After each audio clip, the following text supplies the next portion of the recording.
Chers amis, bonjour. Alors, tout le monde s'interroge sur la pertinence de faire un investissement immobilier. Souvent, j'entends des gens qui me contactent en me disant « Je veux investir dans l'immobilier parce que c'est la nouvelle opportunité, c'est le truc qu'il faut faire. » Et moi, à chaque fois, j'ai finalement une seule question à vous poser. Quel est votre objectif? Parce que finalement, dans l'investissement immobilier, on a finalement deux grandes familles d'objectifs. D'un côté, on peut chercher à créer des revenus complémentaires, immédiats ou différés dans le temps.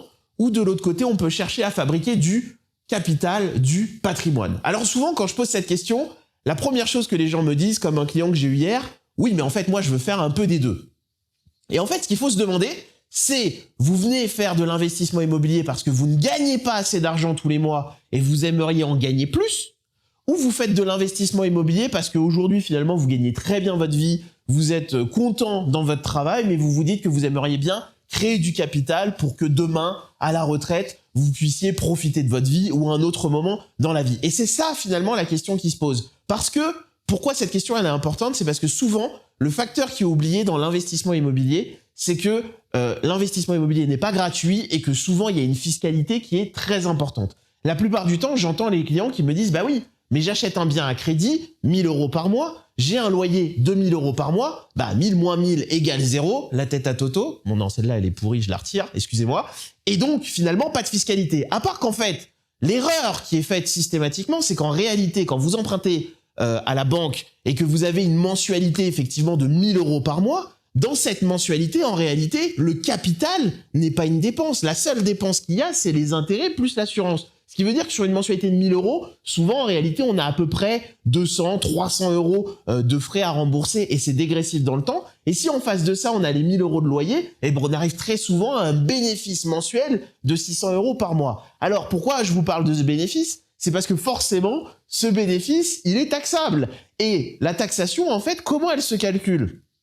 Eh bien, la taxation, elle se calcule avec un forfait social de 17,2% et votre tranche marginale d'imposition qui, généralement, au plus bas peut être à 0, mais souvent, la grosse moyenne est à 30%. Ça veut dire, concrètement, bon là, c'est le moment où je vous ai perdu, je simplifie, mais ça veut dire concrètement que si vous faites un bénéfice tous les mois de 300 €, vous avez globalement 150 € qui partent en fiscalité foncière. Et là, tout d'un coup, quand vous aviez fait une opération qui avait l'air sur le papier ultra rentable et qui était censée vous permettre de gagner de l'argent, et ben en fait, finalement, à la fin, on se rend compte que l'exemple n'est pas forcément aussi intéressant. Alors bien sûr, on va lire sur Internet que on peut faire de la location meublée, on va lire que on peut faire finalement des stratégies avec du déficit foncier, et tout ça est vrai, à part qu'il faut faire attention sur un facteur clé, c'est toujours pareil, c'est quel est votre objectif. Parce qu'en fonction de l'objectif que vous poursuivez, on va pas vous orienter vers les mêmes zones d'investissement, on va pas vous orienter vers les mêmes familles de produits.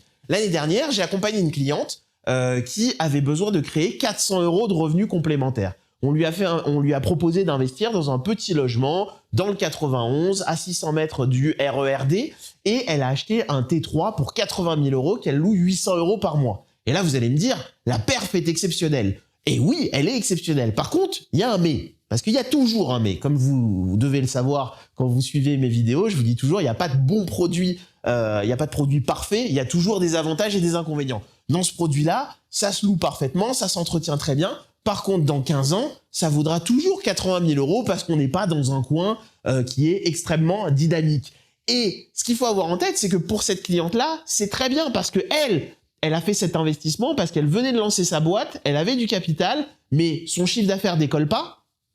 Et donc, elle a besoin tous les mois de compléter pour ne pas tomber dans un découvert. À l'inverse, j'ai une autre cliente que j'ai accompagnée, je lui ai fait investir dans un appartement dans le Val-de-Marne pour 350 000 €. Et là, sa recherche à elle est différente parce que finalement, dans quelques années, quand elle revendra l'appartement, elle va gagner 150 000 €.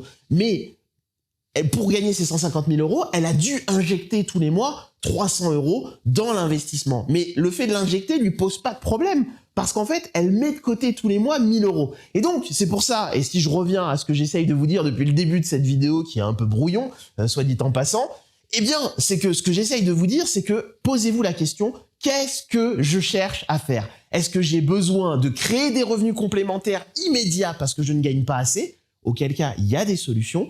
Est-ce que j'ai besoin, au contraire, de créer du patrimoine et de faire une forme d'épargne, au lieu d'épargner dans un livret A, d'épargner dans un bien immobilier qui va me permettre, dans quelques années, d'avoir du capital. Une fois que vous avez répondu à cette question, là, vous avez intérêt à ce moment-là à contacter un expert. Alors, vous pourriez contacter un chasseur de biens, un agent immobilier, un notaire, mais l'idée en fait, et c'est tout l'intérêt, vous avez compris, vous avez intérêt finalement à bien vous renseigner sur ce que vous cherchez à faire et les moyens et les différentes lois qui vous permettraient d'arriver à votre objectif. Et donc forcément, vous avez compris, vous nous contactez, vous cliquez sous la vidéo, il doit y avoir un lien normalement qui vous permet potentiellement de prendre un rendez-vous avec nos équipes pour discuter gratuitement et savoir en fait tout simplement quelle est la meilleure stratégie à mettre en place une fois que vous savez exactement ce que vous voulez. Mais voilà, première étape très importante, vous dire quel est votre objectif et en fonction de ça, dans la foulée, trouver l'organisation qui convient. Alors j'espère que vous avez bien compris et j'ai hâte de vous retrouver dans une prochaine vidéo. Merci.